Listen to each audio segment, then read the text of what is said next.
आज हम लोग कक्षा 12वीं रसायन में मोल अंश या मोल प्रभाज के बारे में पढ़ने वाले हैं। ये यूनिट 2 विलियन चैप्टर का आज का हमारा टॉपिक है। ठीक है, तो पेपर में अगर मोल अंश आएगा तो भी बिल्कुल कंफ्यूज नहीं होना है।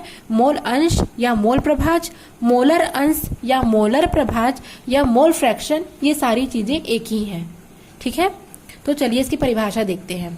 विलयन में उपस्थित किसी एक घटक या अवयव के मोलों की संख्या तथा विलेय एवं विलायक के कुल मोलों की संख्या के अनुपात को हम उस घटक या अवयव का मोल अंश या मोल प्रभाज कहते हैं। ठीक है, अर्थात कोई भी विलयन हम लेते हैं उसमें अवयव या घटक उपस्थित होते हैं। ठीक है, तो विलयन में जो घटक या अवयव उपस्थित है उसके मोलों की संख्या प्लस विलेय और विलायक के कुल मोलों की संख्या के अनुपात को हम क्या कहेंगे? उस घटक का या उस अवयव का मोल या मोलर अंश कहेंगे। और हम मोल प्रभाज को x से प्रदर्शित करते हैं। ठीक है, इसको समझने के लिए हम यहाँ पर एक पात्र लेते हैं। इस पात्र में हम क्या लेंगे? विलायक के रूप में हम यहाँ पर पानी लेंगे और हम इसमें विलेय के रूप में यहाँ पर क्या लेंगे? चीनी या नमक के कण लेंगे। ठीक है, तो जब हम यहाँ पर लेंगे तो यहाँ पर जितने भी चीनी के जो आप देख रहे हैं, चीनी के जो कण हैं उसे हम विलेय कहेंगे और जो पानी है उसे हम विलायक कहेंगे। ठीक है, तो विलेय के मोलों की संख्या क्या होगी? Na और विलायक के मोलों की संख्या Nb। क्योंकि मोलों की संख्या को तो हम n से प्रदर्शित करते हैं, लेकिन विलेय है तो उसको हमने दो घटक a और b के रूप में क्या किया है? डिवाइड कर लिया है। तो विलेय के मोलों की संख्या Na और विलायक के मोलों की संख्या Nb। ठीक है, तो अब अगर मान के चलो इस पात्र में हमें केवल विलेय के मोलों की संख्या ज्ञात करनी है, तो हमको पता है मोल बराबर भार बट्टे अणु भार होता है। तो विलेय के मोलों की संख्या है तो विलेय का भार बट्टे विलेय का अणु भार होगा। उसी प्रकार यदि हमको विलायक के मोलों की संख्या ज्ञात करनी होती तो क्या होता? विलायक के मोलों की संख्या बराबर विलायक का भार बट्टे विलायक का अणु भार, ये हो जाता। तो अगर हम इसको मोल प्रभाज ज्ञात करना है तो क्या हो जाएगा? मोल प्रभाज x बराबर विलेय के मोलों की संख्या बट्टे विलेय प्लस विलायक के कुल मोलों की संख्या। ऐसा क्यों कहा जा रहा है?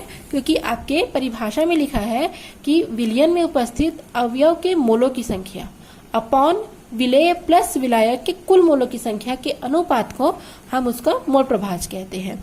तो उसी प्रकार यहाँ पर क्या हो जाएगा? मोल प्रभाज बराबर विलेय के मोलों की संख्या अपॉन विलेय प्लस विलायक के कुल मोलों की संख्या।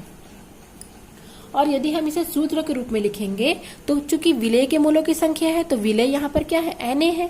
आप देख सकते हैं यहाँ पर Na को क्या लिया गया है? Na को विलेय के मोलों की संख्या, तो और नीचे आ जाएगा विलेय प्लस विलायक के, तो XA बराबर क्या हो जाएगा?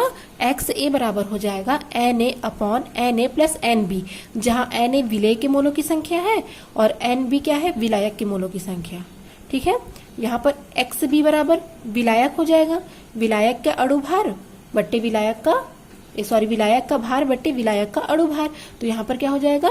विलायक के मोलों की संख्या अपॉन विलेय प्लस विलायक के कुल मोलों की संख्या। तो विलायक Nb है, यहाँ आप देख सकते हैं Nb upon Na plus Nb। ये दोनों सूत्र को आपको याद रखने हैं।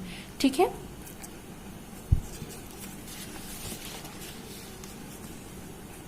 फिर देखेंगे विलेय के मोल प्रभाज। विलेय का मोल प्रभाज क्या हो जाएगा? XA Na upon Na plus Nb, अभी हमने देखा। और विलायक का मोल प्रभाज क्या हो जाएगा? XB Nb upon Na plus Nb। अगर हम दोनों का योग कर दें तो XA plus XB Na upon Na plus Nb plus Nb upon Na plus Nb। ठीक है, चूंकि दोनों के हर एक समान है तो ऊपर भी क्या करेंगे? प्लस कर देंगे। तो Na plus Nb upon Na plus Nb cut जाएगा तो कितनी वैल्यू आएगी? 1।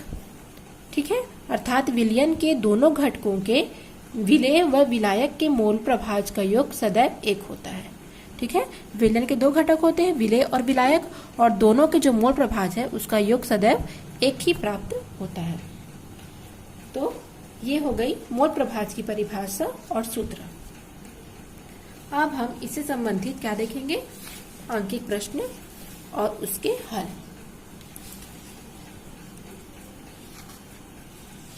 ठीक है, तो चलिए शुरू करते हैं आंकिक प्रश्न।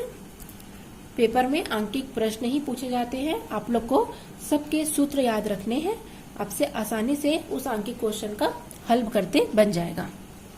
तो 36 ग्राम जल और 46 ग्राम एथिल अल्कोहल के मिश्रण में दोनों का मोल प्रभाज ज्ञात करना है। यहाँ 36 ग्राम क्या दिया गया है, जल, और 46 ग्राम क्या दिया गया है, एथिल अल्कोहल। तो दोनों का हमको मोल प्रभाज ज्ञात करना है। तो कैसे ज्ञात करेंगे, पहले जो दिए रखा है उसको हम लिख लेंगे। तो माना कि दो घटक है ए और बी। ठीक है, दोनों के मोलों की संख्या क्या है, क्रमशः मोलों की संख्या को Na और Nb से डिनोट करेंगे और मोल प्रभाज क्या हो जाएगा, XA और XB। अब हम सबसे पहले हमको क्या करना है, जल का हमको अणुभार ज्ञात करना है और जल के अर्थात H2O का हमको मोलों की संख्या ज्ञात करनी है। तो जल का अणुभार हमको पता है 18 होता है, H2O 2 × 1 + 16 18। जल के मोलों की संख्या, जल का भार बट्टे जल का अणुभार, क्योंकि मोल का सूत्र ही होता है मोल बराबर भार बट्टे अणुभार। तो क्या हो जाएगा, जल के मोलों की संख्या बराबर जल का भार बट्टे जल का अणुभार। ठीक है, तो क्या हो जाएगा, यहाँ पर जल का भार 36 है, क्यों, क्योंकि क्वेश्चन में दिया है 36 और 18 क्या दिया गया है, अणुभार। तो कितना आ जाएगा, 2 मोल। उसी प्रकार हमको एथिल अल्कोहल का भी अणुभार ज्ञात करना है।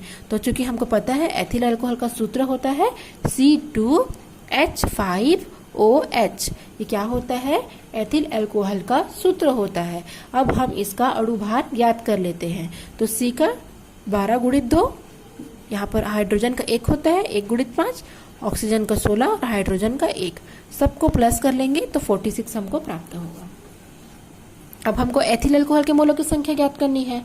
तब कैसे करेंगे, एथिल अल्कोहल के मोलों की संख्या बराबर एथिल अल्कोहल का भार बटे एथिल अल्कोहल का अणुभार। ठीक है, तो एथिल अल्कोहल का भार कितना दिया है क्वेश्चन में, 46 दिया है और यहाँ पर अणुभार भी 46 आया है। तो कितना हो गया, 1 मोल। इस प्रकार हम लोगों ने जल के मोलों की संख्या और एथिल अल्कोहल के मोलों की संख्या ज्ञात कर ली।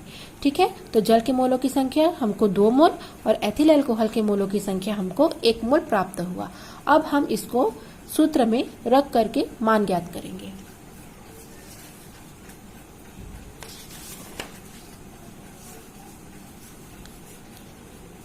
तो अब क्या हो जाएगा, अब जल का मोल प्रभाज हमको पता है X से बराबर Na/Na + Nb। तो हमको पता है जल का 2 प्राप्त हुआ है, 36/18 से 2 मोल प्राप्त हुए हैं। तो अब क्या रखेंगे, Na में 2, Na2 + 1, तो कितना प्राप्त हुआ हमको, 0.67। उसी प्रकार हमको सेम एथिल अल्कोहल का भी मोल प्रभाज ज्ञात कर लेना है।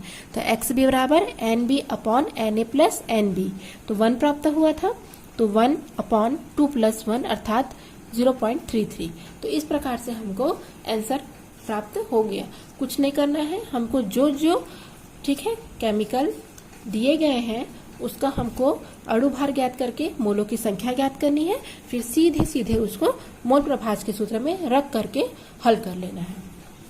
एक और क्वेश्चन देखते हैं। जल में यूरिया का 1 विलयन भार के अनुसार 6% है। विलयन में यूरिया और जल का मोल प्रभाज हमको ज्ञात करना है। ठीक है, यूरिया का विलयन में भार के अनुसार 6% दिया गया है। अगर विलयन में यूरिया और जल का हमको मोल प्रभाज ज्ञात करना है तो हमको पता होना चाहिए यूरिया का सूत्र क्या होता है, NH2CONH2, ये यूरिया का सूत्र होता है। ठीक है, तो अब हमको जल में यूरिया की मात्रा कितनी दी गई है, भार के अनुसार 6%। जहां प्रतिशत आया उसको हमको 100 में क्या करना रहता है, माइनस करना रहता है। जल में यूरिया की मात्रा 6% दिया है, तो जल की मात्रा कितनी होगी, 100 में से 6 को घटा देंगे तो हमको कितना प्राप्त हुआ, 94%। तो ये किसकी मात्रा हो गई, ये जल की मात्रा हो गई। क्यों, इसे अगर हम चित्र के माध्यम से समझेंगे तो यदि एक पात्र में जल लिया गया है और उसमें यूरिया डाला गया है। यूरिया की क्वांटिटी बहुत कम है, 6% है। तो यूरिया की क्वांटिटी अगर 6% है तो 100 ml जल में 6% को अगर निकाल देंगे तो कितना बचेगा, 94%। तो ये किसकी मात्रा है, ये जल की। अब हमको दोनों का मात्रा ज्ञात हो गया। अब हम दोनों का क्या करेंगे, हल करेंगे।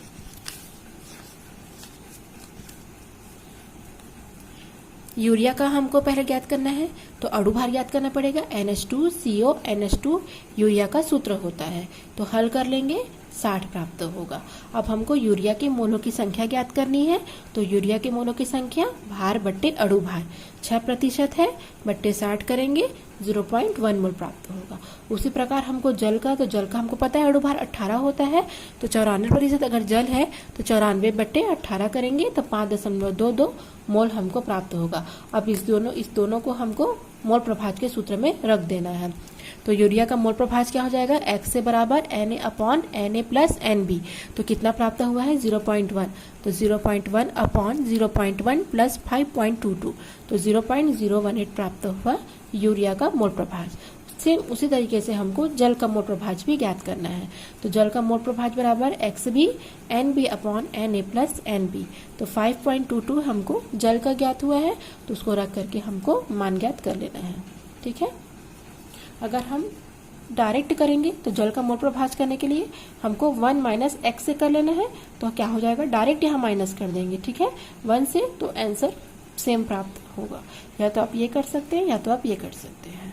ठीक है, तो आज आपका ये टॉपिक क्लियर हो गया। इसमें से क्वेश्चन आते हैं, इम्पॉर्टेंट है, आपको कर लेना है, बिल्कुल भी नहीं छोड़ना है। और प्लीज आप बोर्ड क्लास में हैं तो मेरा सारा वीडियो आप देखिए और नोट्स बना करके तैयारी में लग जाइए।